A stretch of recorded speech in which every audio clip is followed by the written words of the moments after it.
Meus irmãos, muita paz a todos. A unção de Jesus em Betânia.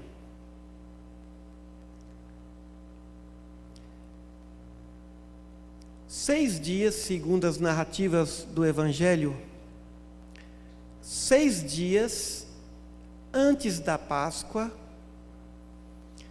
Jesus estava na casa de Lázaro, de Marta e de Maria.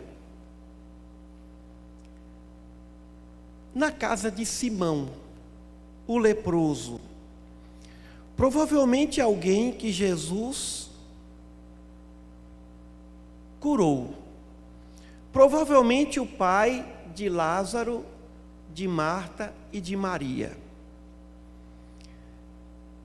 Por 2 vezes se fala, 3 vezes se fala em Maria de Betânia. A primeira vez, quando ela estava a escutar Jesus, e que Marta, sua irmã, reclamou de Maria. Senhor, pede para Maria me ajudar aqui nos afazeres. E Jesus defendeu Maria dizendo: Marta, Marta, por que te preocupas com tantas coisas? Poucas coisas são necessárias, até uma só. Maria escolheu a melhor parte. A segunda vez foi na cura de Lázaro, quando Maria comunicou a Jesus a respeito da morte aparente do seu irmão. E a terceira vez, agora, Jesus em Betânia, em sua casa, ungindo o Mestre. Não se sabe de onde veio aquele perfume.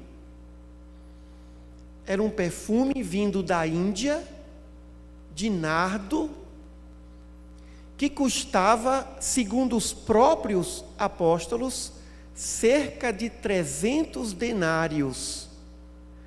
300 denários era o valor anual que se pagava a um trabalhador.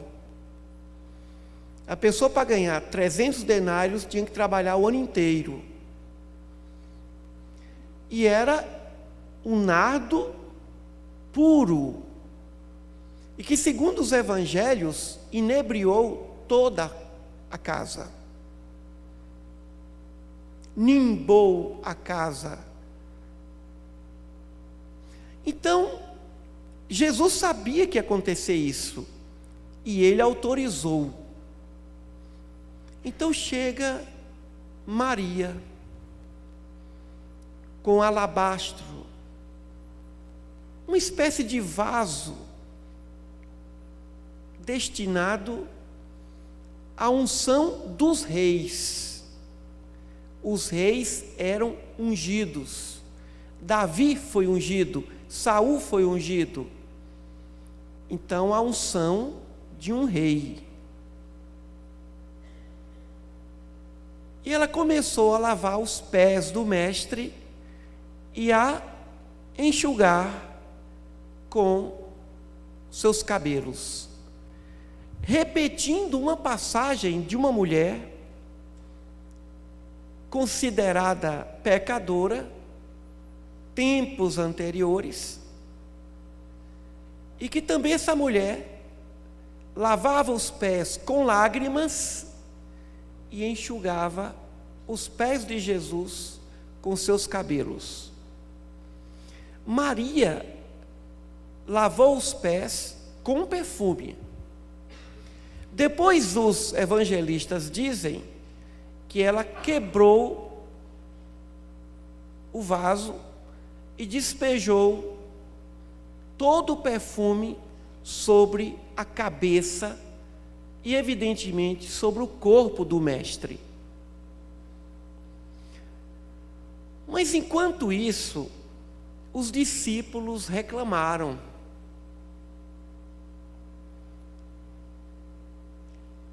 Mas por que esse desperdício?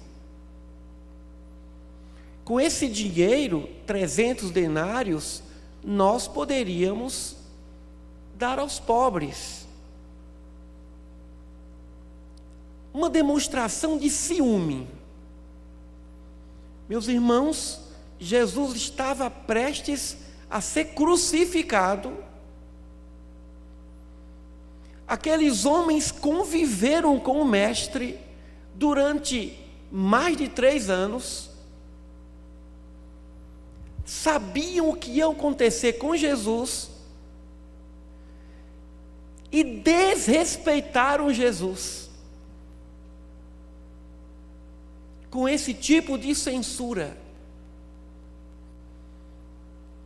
Isso é um desrespeito.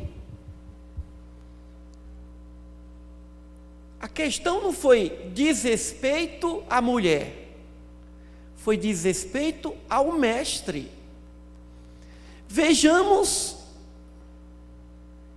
que povo endurecido, que povo difícil, como o ser humano é quase irracional.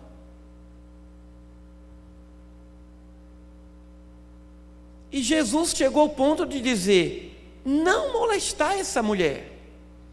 Jesus também devolveu a agressão com uma reprimenda à altura.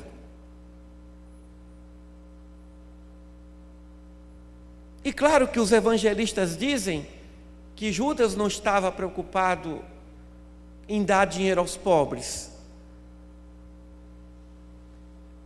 Mas parece que não foi só Judas que reclamou, não.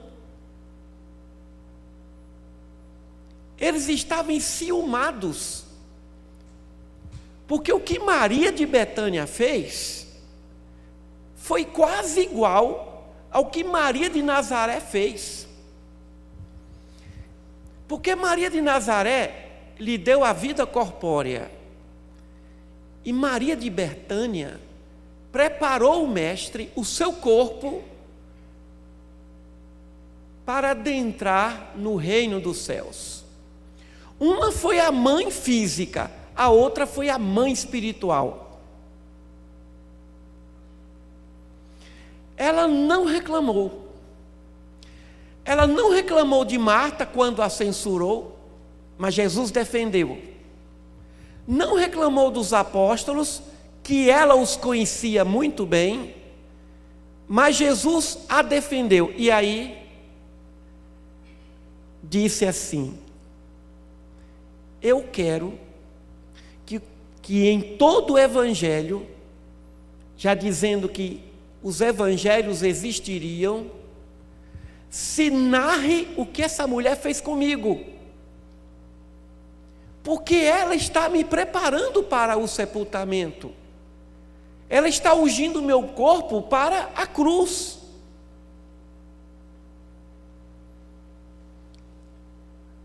Aquele momento, aquele sacerdote, aquela postura iniciática, foi muito para os apóstolos.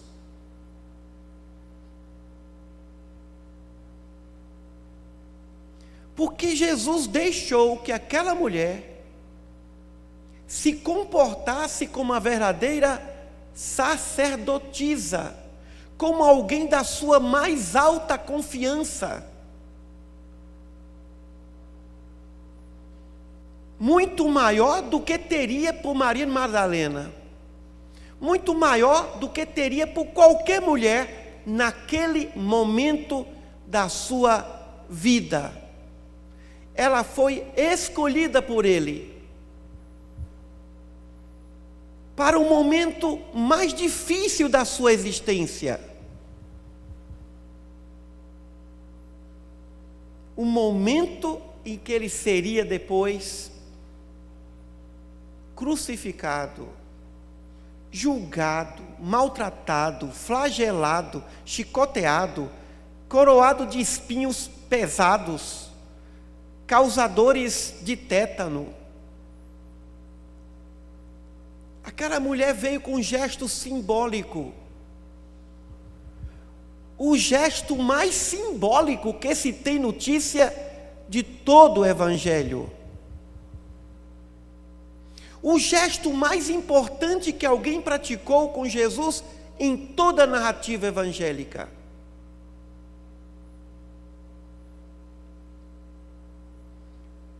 A maior homenagem que Jesus recebeu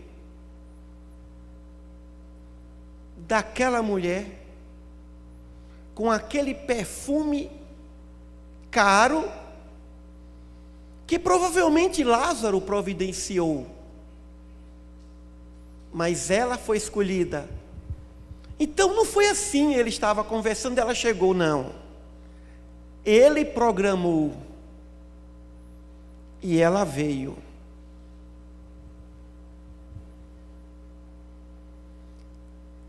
Muita gente diz, e nós sabemos, que muitos espíritos angelicais reencarnaram no tempo de Jesus para que pudessem dar sustentação vibratória a ele. Mas Maria de Betânia, depois de Maria de Nazaré, foi a maior, ou melhor, desculpem, o maior dentre esses espíritos. Porque João Batista já tinha passado, mas ela ficou. Não tem uma palavra dela no Evangelho, a não ser quando ela diz que Lázaro morreu e que se ele tivesse chegado antes, ele não teria morrido. E Jesus chorou nessa época, nesse momento, diante de Maria de Betânia.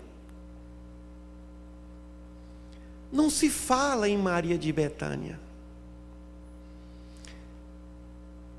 Pouca gente conhece a importância dessa unção, o gesto simbólico dela,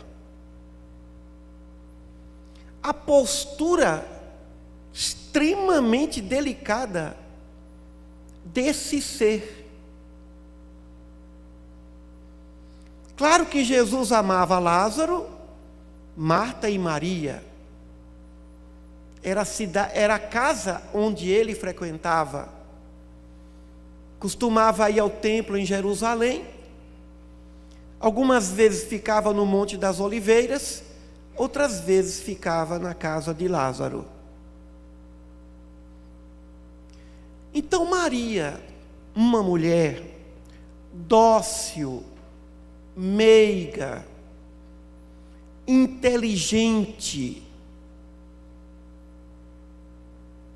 sensível, sintonizada perfeitamente com o Mestre, foi ela a escolhida.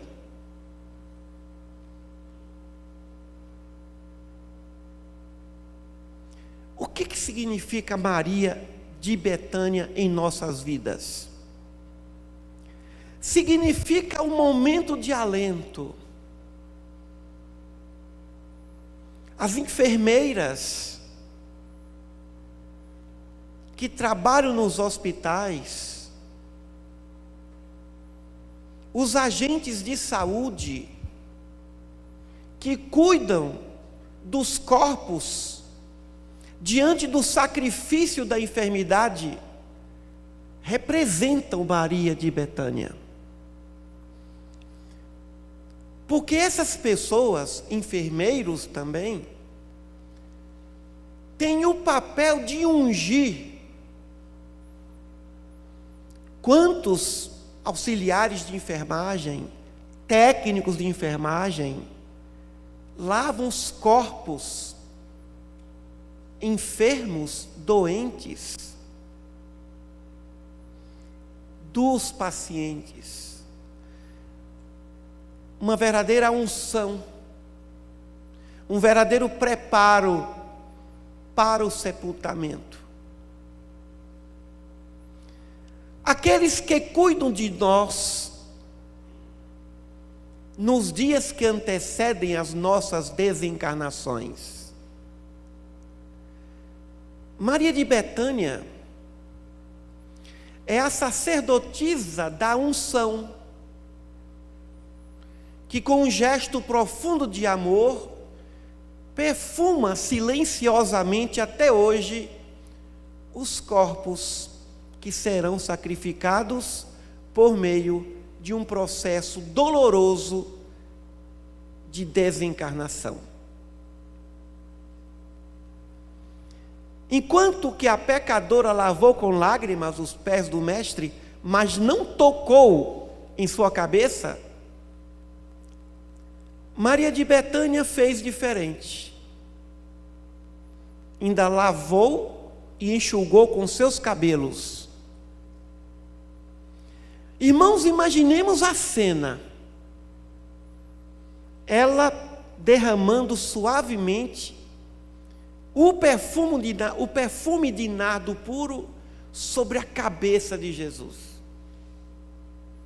Na presença de Lázaro, de Simão, de Marta e de seus discípulos mais próximos. Um momento solene, dos mais solenes. Um momento de preparação. Ele ali foi ungido como um rei. Depois, ele entra em Jerusalém como um rei também, montado num jumentinho, que era uma prática oriental. Os reis tinham hábito, quando levavam a paz, iam montado num jumento. Quando levavam a guerra, montados sobre um cavalo. Então nós estamos naquele período, num período que Jesus chorou, lágrimas de sangue, sudorese de sangue. Jesus chorou 3 vezes. Uma vez diante de Lázaro, do sepulcro, diante de suas irmãs, ou seja, diante de Maria. Outra vez, diante de Jerusalém, e outra vez diante de Deus, no Monte das Oliveiras. Se Maria de Nazaré é um dos espíritos que guardam o nosso planeta, Maria de Betânia é um anjo que enxuga as lágrimas daqueles que estão prestes a morrer, daqueles que estão no momento mais difícil da encarnação. Porque o momento mais difícil de uma encarnação é o momento da passagem, do retorno, principalmente depois de duras penas de enfermidade. Maria de Betânia, aquela que escolheu a melhor parte, irmã de uma que escolheu ser responsável, cumpridora dos seus deveres diante dos compromissos terrenos. Marta. Mas Maria foi a cumpridora dos seus deveres eminentemente espirituais. Bebia das palavras do Mestre e certamente estava ali, em Betânia, a evangelizar, a cuidar. E olha o elogio de Jesus. Ela escolheu a melhor parte. Não é uma mulher do mundo, não é uma mulher pecadora, não é uma mulher que teve tantos espíritos obsidiando. É a mulher que escolheu a melhor parte. E o que nós percebemos nela é a autoridade. Não imaginamos ela chorando, ela se debruçando em sequestros emocionais, mas imaginamos o seu silêncio que grita tão alto, ali, naquele momento, que foi o único que Jesus fez questão de que colocasse no seu evangelho. Em nenhuma outra passagem o mestre disse, quero que ponha isso no evangelho. Não. Isso ele fez questão. Eu quero. Como é que está escrito aqui? O livro não está mais aqui, né? Já devolveu. Eu quero que se registre o que essa mulher fez. Provavelmente naquele tempo já se estava escrevendo os evangelhos, de forma informal. Em nenhuma passagem Jesus pede para que se registre algum episódio, só nessa, para que se eternize a memória dessa mulher. Ou seja, parece que foi o único personagem que ele fez questão que tivesse no evangelho.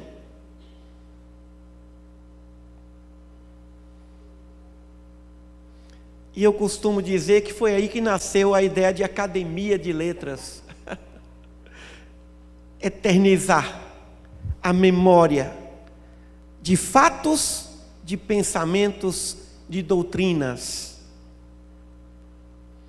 Quero que registre em todo o evangelho o que essa mulher fez por mim.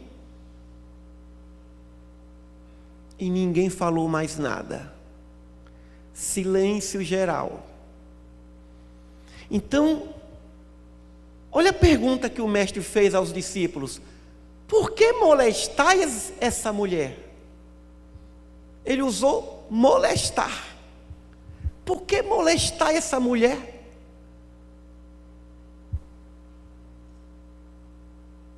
Não estão vendo que ela está preparando o meu corpo para o sepultamento? Se não fosse a candura e a meiguice de Maria de Betânia, o lado desrespeitoso daqueles discípulos obnubilaria, empanaria, ofuscaria aquela passagem por conta deles. Não foi João, não foi Pedro, não foi Tiago, não foi Madalena, a bem-amada. Foi Maria de Betânia, a bem-amada.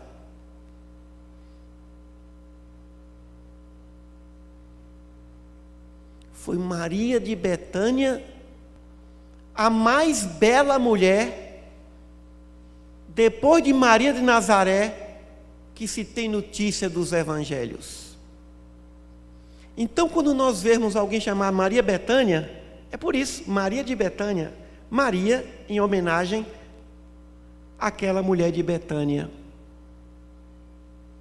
Aquela doce e vigorosa e firme, porque a sensação que se tem é que uma mulher dessa é uma pessoa extremamente passiva. Mas para escolher a melhor parte, tem que ser muito firme. Meus irmãos e irmãs, o espírito não tem sexo. Ora, ele pode reencarnar no corpo masculino ou feminino. Mas estudemos e sintamos esses exemplos de Maria de Betânia. E peçamos a ela que possa nos ungir, que possa nos socorrer nos momentos de dores e de aflições. Claro que Jesus, quando nós imaginamos Maria de Betânia, nós imaginamos também a mansuetude e a meiguice do Mestre, a humildade e a simplicidade, ao ponto que depois de tudo que ele fez, de ser desrespeitado por aqueles discípulos, num gesto de ciúme.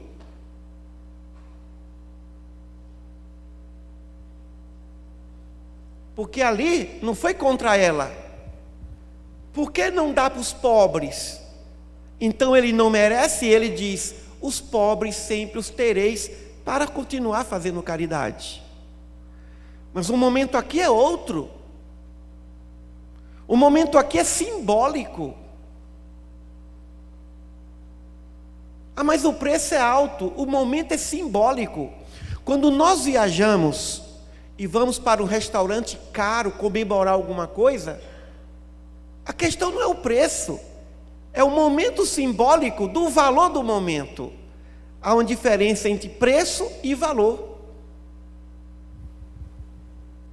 Qual o valor daquela unção? Não tem preço. Qual o valor daquela homenagem? Não tem preço. Então existem momentos em nossas vidas que não podemos medir preço, mas verificar os valores.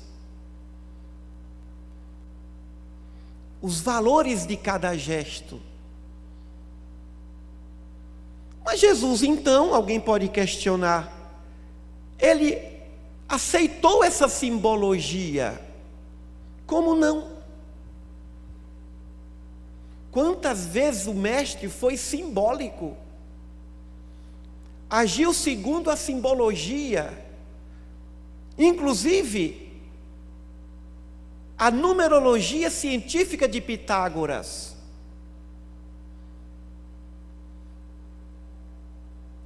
Então, meus irmãos, talvez melhor do que amai-vos uns aos outros é: unja o teu próximo. A unção entre nós, a unção é maior que o amor, porque a unção é o amor em forma de perfume. Quanto mais superior ao Espírito, mais perfumado ele é, que transcende os nossos perfumes.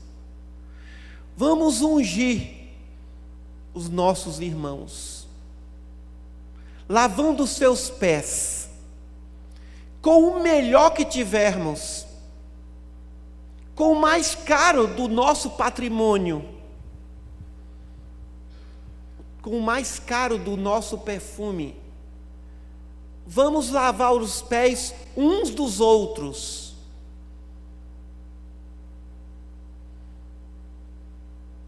E, se possível, vamos cuidar da cabeça aos pés, o corpo inteiro, ajudar integralmente, como aconteceu na parábola do bom samaritano.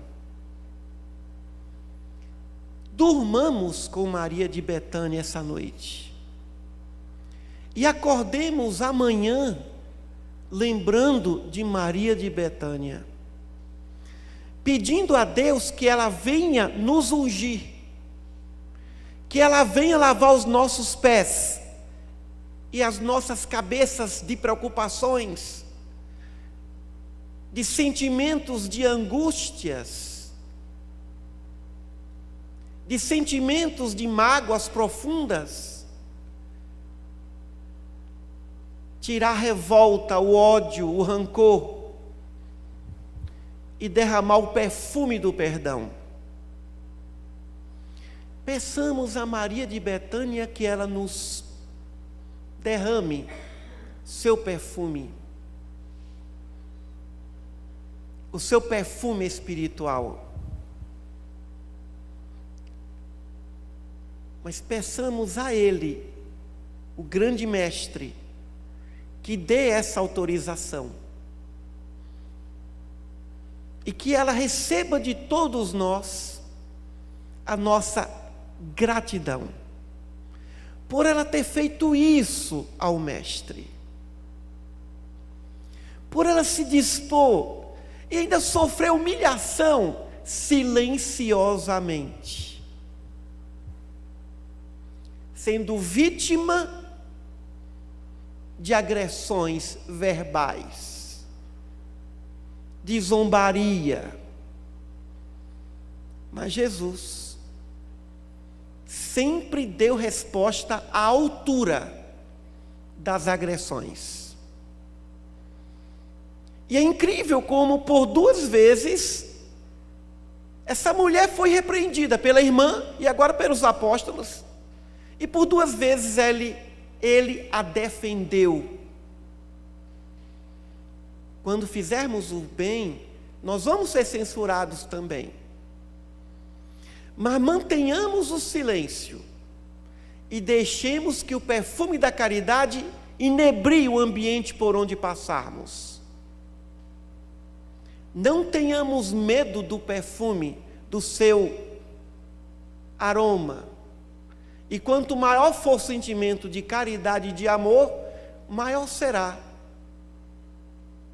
essa beleza de aroma.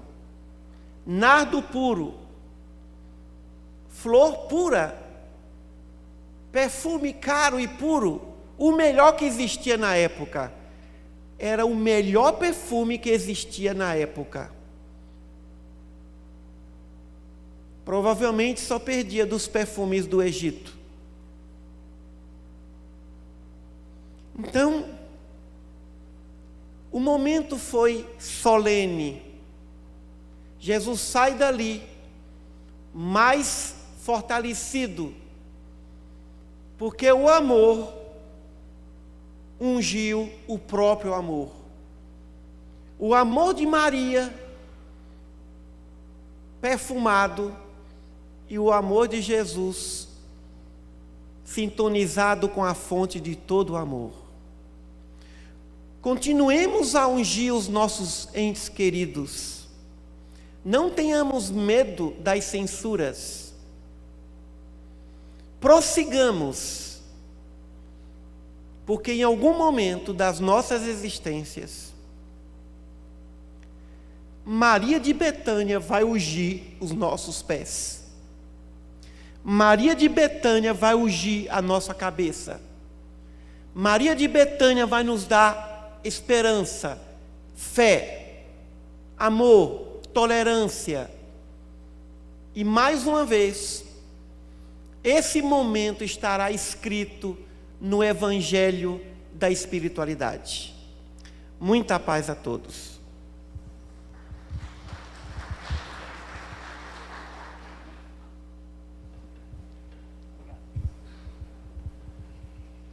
Nossa gratidão, nosso companheiro Emílio Falcão brasileiro. Que Deus, Jesus, nosso Mestre Maior, possa envolvê-lo em muita luz, dando-lhe cada dia mais saúde e inspiração.